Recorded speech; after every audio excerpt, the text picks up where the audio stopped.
Hello, everybody. This is Kevin Scally. I'm the Chief Relationship Officer at Charity Navigator. And today I am joined with Jeremy from Preemptive Love. Jeremy, how are you today? I'm doing well, Kevin. How are you? Doing good. Thanks for asking. So, Jeremy, I know that we are bumping up to a very important day. We're bumping up to World Refugee Day tomorrow. And today is obviously a very important day as well, being Juneteenth. So really appreciate you joining me. And what I'd love to explore today is to understand, the parallels that you're seeing on Preemptive Love and, how it relates to these 2 days. As far as background, it'd be great if you could give the viewers some history as to how Preemptive Love came to be and generally what you stand for and what you're working towards. Yeah, absolutely. Honored to be here. Thanks for opening up this conversation today. I mean, I think the most important thing for me to say about Preemptive Love is that we exist to end war. And, a lot of times, I imagine a lot of our friends here watching are in the United States. A lot of times as Americans, particularly, depending on where you come from or what kind of life you were born into, we can be inclined to think of war as something that happens over there, that other part of the world.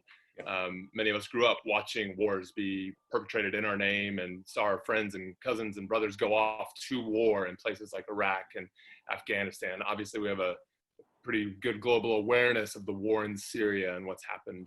But that's not only how we see it at Preemptive Love. Because we were born in the streets of Iraq as an organization, because we've grown up in the streets of Syria as an organization, because we're rooted and from the United States, many of us, when I'm in Iraq right now, this is where I live. So I'm phoning in here from my home in Iraq, where we've lived through, a number of cycles of conflict and war. And when I look from my home in Iraq back at what's going on in the United States right now, there's only one conclusion, and that is that the American war on Black people has never really stopped. The things that I've grown up in here in this part of the world, things that we've talked about like Al-Qaeda and ISIS, we use these words like terrorism, which has often been meant to talk about Muslims in particular. When I look back at the United States, I see terror. I see genocide. I see forced displacement. I see a refugee crisis that was perpetrated, 150 years ago that's never really quite resolved in some ways. And so the parallels of what I see from the crisis that we're in today and the lingering effects of a crisis that was never really handled well from the first place, that we're commemorating today on Juneteenth, the work to us is seamless. And so we're in this to end war in all its forms everywhere we can. Yeah, I think that that's an important thing to note is that, when you think of war, you think of something very formal. But I think that, the way that Preemptive Love approaches it is that, it's kind of this, war can even be kind of a mindset, and it could be kind of the tensions between people. So I think that it's a really interesting approach. So, I know that you mentioned the today and then as well as tomorrow. If you could give a background as to how World Refugee Day came to be and the importance of that day. Yeah, I mean, to be honest, I'm not an expert on what declarations were made at the UN or whatever that established the day such as it is, but it's a day that we do now set aside this many decades on to look at what the plight is and the promise is of those who are forcibly displaced because of their ethnicity, their religion, their sexual orientation and identity, climate change, ethnic and tribal conflict, political oppression. All these kinds of things have for decades and centuries driven people out of their home. And so now on this World Refugee Day, we note that 1% of the entire world's population is now forcibly displaced. And what we think we're probably headed to in the coming years is easily over 100 million, and then soon perhaps 150, 200 million. Things don't look necessarily to be getting any better, but I don't think it's too late for us to make some radical changes and stem the tide on that. Fantastic. So we started this series because of the fact that COVID-19 was putting incredible stress on the nonprofit sector. We saw that many organizations, actually in our most recent study, 72% are reporting that they're being financially impacted. And then about 50% of organizations are responding to say that they're seeing an increased demand in services. So it's kind of the age-old story of being asked to do more with less. And knowing that that's putting tremendous strain programmatically and then also financially on organizations, I'd love to delve a little bit into how Preemptive Love is kind of navigating this area of that there's more need and there's also kind of restrictions in place that are making it maybe difficult to offer services. Yeah, I think being a globally dispersed organization working in places like Iraq, Syria, Mexico, Venezuela, a significant amount of staff in the United States, we had more of an early detection system, I think, than some of those organizations who were only in the United States and were only subjected to US politics and US news coverage. I mean, frankly, where we are in Iraq, things shut down and took Corona seriously pretty early on, earlier than the United States did, for sure. So in some ways we were out ahead of it as an organization. In some ways we were able to get our planning underway. And furthermore, we were born in crisis and we exist to help serve on the front lines of crisis. So I think we're more naturally agile or nimble and are accustomed to pivoting when necessary. So I mean, that helped. I think one of the most valuable things that you have in a crisis is time. And when you squander early moments and early days, you never get them back, and you have to live with the consequences of that forever. So it certainly helped that we had time because we chose to act early. I was very concerned that we were going to go to zero financially, or at least I was planning for that. And so I cut my salary to zero really before I saw any other corporate CEO doing the same. We started asking our people to increase their monthly giving. We did see significant losses in grants and kind of high-level financial support like that often comes in larger chunks of money. We saw programming impacted for sure, but what we saw that was super encouraging was our monthly donor community just rise to the occasion on a really high order, and that has made all the difference for us. Yeah, and it makes sense. I mean, I think that monthly donors are showing their loyalty, and obviously they want the organization to sustain. So, I imagine donors kind of across all different causes are stepping up and saying, we want to make sure that this organization continues to not only survive, but continue to thrive as well. So I guess to do that, I mean, for those who lead organizations, I think to do that well, you've got to cast a vision, a mission story. It can't just be about services alone. You've got to help tell the story of what you're trying to do in a big way, what you're trying to do over the long haul. If you want to inspire people to keep committing themselves in dire times, in particular, month over month over month. Yeah, and I also think that some of the changes that you've even done at a leadership level of saying I'm going to zero out my salary is the type of thing that if your supporters are aware of that, to say you're doing without, so that way you can continue to fulfill the mission. I think that's incredibly engaging. So I mean, kudos for you to do that, and I'm sure that you inspired a lot of people to step up and continue to support the organization. On a programmatic level, are there changes that you've made over the past 3 months that you've that maybe you weren't considering the months leading up to the pandemic, and you found yourself kind of innovating and adapting? Yeah, absolutely. I mean, things got tight here in terms of cash flow on the Iraq side, on the Syria side. Just as banking shut down and you couldn't literally go to the bank in one of the countries where we work to pull money out, countries that often rely more heavily on cash than we do in the United States, let's say, that was a big hit, because even though our teams were ready to go, our teams were ready to be out on the front lines, our teams were willing to risk pushing into COVID infected places to reach refugees in quarantine, for example, you can only do so much if you don't have cash to buy goods and to move them around. So one of the things that we were able to broker was different kinds of arrangements with suppliers and distributors, drawing on years of credibility and reputation in communities to get people to essentially co-sign for us and vouch for us so that we could continue to move products and services. We worked with we worked with a major retailer, like a grocery chain at one point, who was seeing their own inventory kind of at risk of rotting on the shelf if they couldn't move it in a certain period of time.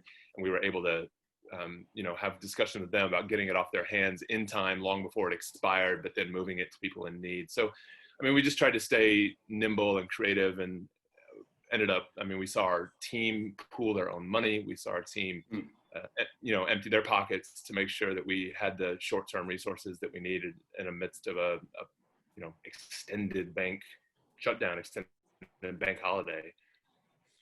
So programmatically, did you find that there are areas that you were focusing more on than you typically were outside of the pandemic? And I know that many organizations are reporting more greater needs for obviously healthcare and food insecurity. Did you find that you did any sort of shifting programmatically? Yeah, in a way, but it didn't go the direction I would have predicted it would have gone. I would have predicted that we ended up doing significantly more medical than we had planned. And we do medical as a frontlines emergency response to help stop the spread of both disease, but also stop the spread of violence. We do that. I would have guessed that we would have ended up doing even more medical. We have a significant amount going on in northwestern Syria. But I was surprised by the amount of food security work that we did, feeding that we did for refugees who are in quarantine. I wouldn't have predicted that. We haven't lived and worked through a pandemic yet in our work. And we didn't have an official plan in place.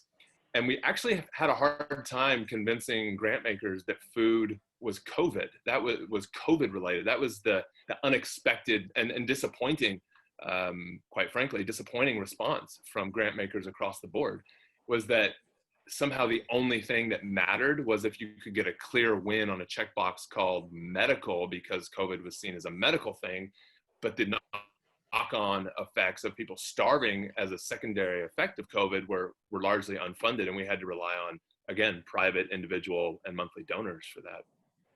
It's interesting feedback. I mean, we've been long touting that nonprofits are the safety nets of society, and when you think about, housing and food, I mean, that those are kind of bare essentials, and clearly they're connected to, both kind of the economic and also the health impact. So, but thank you for sharing that.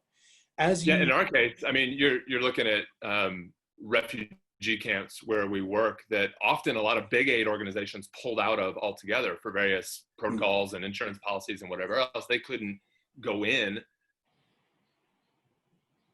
if they were on lockdown, and so you had these refugees just locked down with no other means of getting food to them. And, so what are they going to do? They're going to try to break out or try to get out so that they can feed their kids.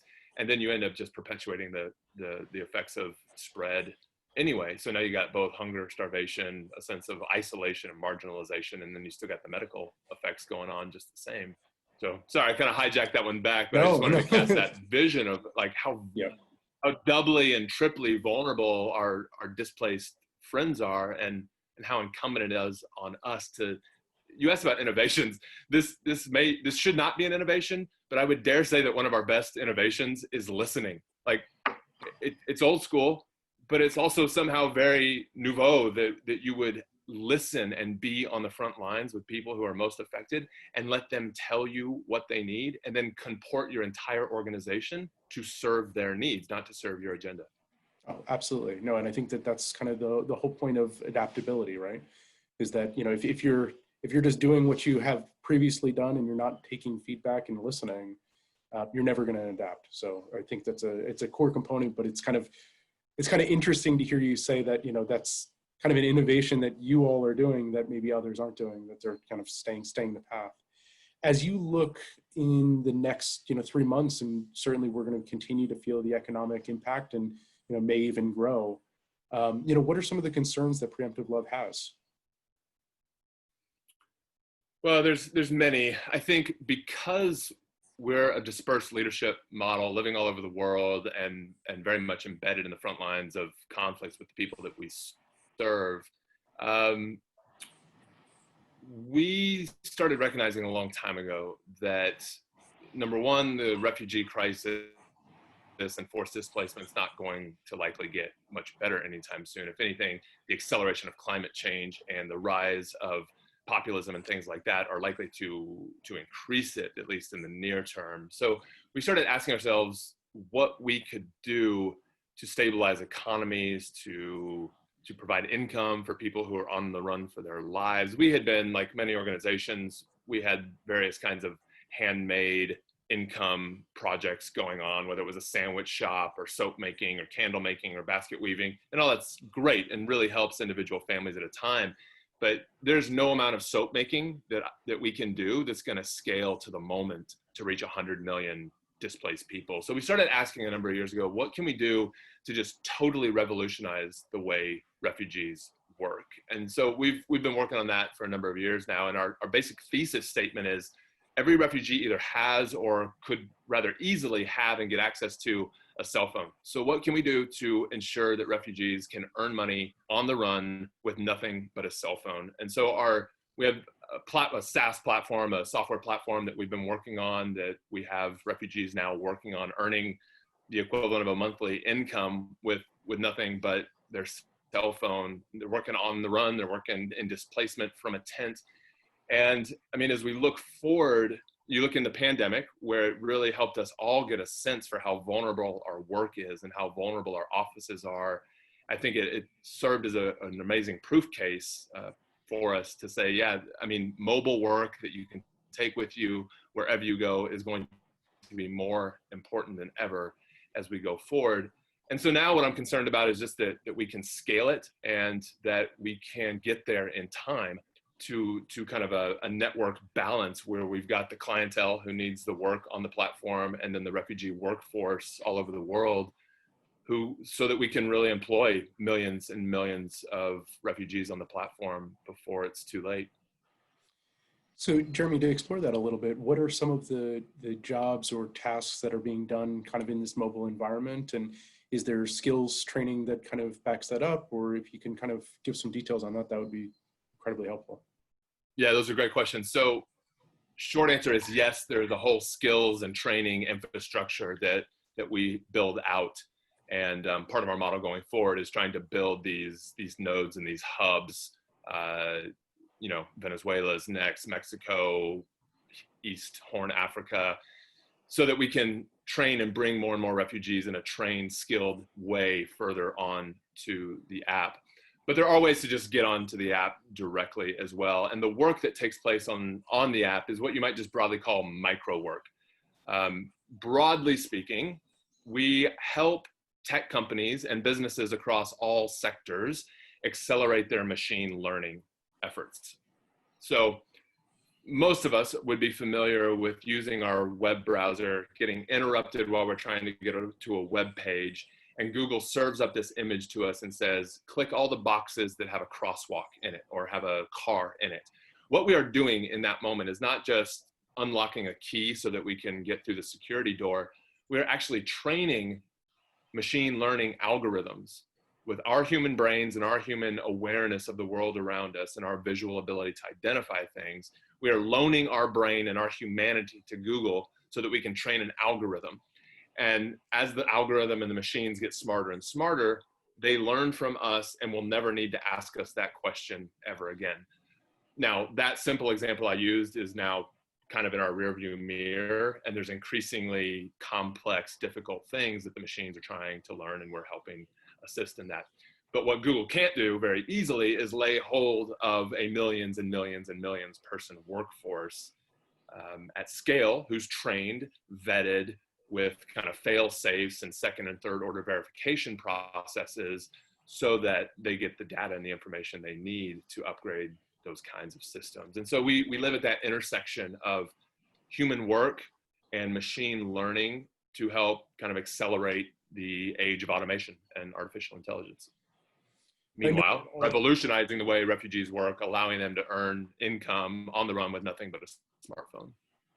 So I know that all of the refugees in your network and that you're working with, you know, they have their individual stories, but I guess it's kind of a macro level narrative of doing that work and how that then makes the world a better place. You know, what is the general narrative there? I'm sorry, I broke up just a little bit. Can you say that one more time, or maybe a little differently? Maybe I heard it and just didn't catch all the words. So I imagine that, all of the refugees that are in your network, they have their own individual stories and successes. But I guess on a macro level, as to the work that's being done on empowering individuals with mobile technology and being able to employ them, what are some of the kind of higher level successes that you're seeing come of that work? Yeah, I think I'll make the assumption that a lot of us are tuning in from the United States right now. So let me use the U.S. kind of Central South America story a little bit. You can look at the narrative that has been put forward in the United States over the last couple of years, in particular, that the infestation or the massive influx of brown people coming from Mexico, Central America, the Triangle, South America, coming northward, invading our country, coming into the United States. You can see the way that that story and that narrative has put massive strain on the American political system, cultural divides, partisanship, and has resulted in any number of backlashes to the fear that something is being taken away from us. Our jobs are going to be lost. Our power is going to be subverted. So our working theory, and I think it's on full display right now, is that if we can, yes, we need immigration reform in the United States. And Mexico is far from the bastion of all hope and care for immigrants coming from all over the world. But if we can do something to help alleviate problems at its source, yes, that's one part of our work. But if we can also do something to provide income and care and keep migrants and refugees and displaced people out of a state of utter destitution in their time of displacement, then we ease the burden on host communities. We help ease the sense that they're coming to take something away from us. We give them a bridge that will allow them to make it just a little bit further down the road without perhaps filling street corners, begging for food. The research shows that anything we can do to stabilize communities economically has a profound impact on reducing the spread of violence, reducing the risk that people will get recruited into groups like ISIS or gangs or white ISIS in the United States. Anything that we can do to help raise income levels, raise education levels has a big impact on that. And so what we've seen in Iraq and Syria, for example, is that when people get driven out of their homes and then forced into the streets, forced into displacement camps, they tend to just be left there to languish. And we might have a feeding program going on, but there's not necessarily a very good option for jobs and for economic improvement. You look at a place like Lebanon, where it's illegal for a Syrian refugee to work. So you can run across the border, live in a refugee camp, but you cannot earn money. Well, one thing that can't easily be regulated is your ability to earn money in the cloud on a smartphone. And so those are the kinds of things that I think are ahead for us, is a less regulated cloud-based economy. Perhaps blockchain, crypto type options become a part of that, or QR code payments become further a part of that. And so as we look at the horizon, that's part of what we're trying to get ahead of. It's already needful and fully upon us, but we're trying to, get out a little bit ahead of it before it's even worse than it is right now today. So we are seeing people on the platform earn a government salary, but there's lots of gains and lots of scaling yet to be achieved, for sure. No, thank you for the work that you're doing, and thank you for telling that total story. Appreciate it, and I'm sure it's helpful for a lot of people tuning in. Now, I know that Preemptive Love has been a highly rated nonprofit on Charity Navigator for a number of years, also featured in our COVID-19 relief and recovery list as well. And we're coming up on a major release where we're going to actually be rating 100,000 plus organizations for the very first time. So a lot of organizations that are smaller and more recently established, but coming from an organization that is a highly rated organization on Charity Navigator. Would love to hear as to what that means to you and how you've used it. Yeah, well, it's meant a lot to us. And I remember the years when we were too small, didn't fit the threshold. weren't able to, kind of wave and get Charity Navigators attention so that we could be rated. And we had, donors constantly asking, why aren't you rated? Kind of assuming that it meant something negative or bad about us just by virtue of the fact that we didn't have a rating or that we hadn't crossed the threshold to get there.